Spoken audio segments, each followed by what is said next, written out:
Vous avez fait ça à midi. À midi, il y a des personnels qui mangent à 14 heures, voire 15 heures. Ils ne peuvent pas sortir. Il y a des services qui sont fermés, le bloc opératoire, les urgences, la réa. Donc comment voulez-vous que le personnel vienne rendre hommage alors qu'ils sont à flux tendu?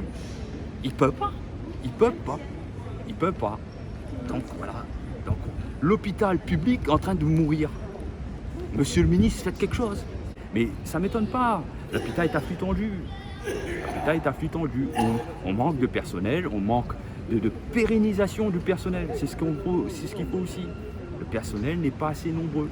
Sans médecins, sans chirurgiens, un hôpital ne marche pas. Un hôpital public ne fonctionne pas.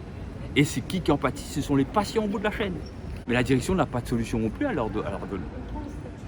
Donc on est dans un cercle où ça ne s'arrête pas. Il faudrait justement stopper cette hémorragie. Oui et non, madame. Vous savez, au bloc opératoire central où je travaille, par exemple, ce bloc opératoire, tout le monde peut y accéder.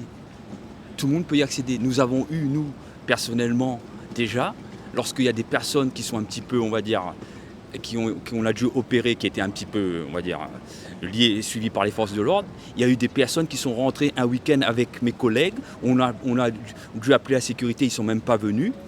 Et ces personnes, nos collègues ont eu peur pour leur propre sécurité. Et après, ça a été tous les jours, notre sécurité est mise en péril. Aux urgences, pareil. Lorsqu'il y a des personnes qui sont agitées, etc., la sécurité des personnels sont mis en danger.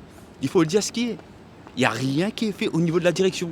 Est-ce qu'il y a un manque de moyens? Est-ce qu'il y a un manque de connaissances? Est-ce qu'il y a un manque de volonté? Je ne sais pas. Mais rien n'y est fait. Est-ce qu'on peut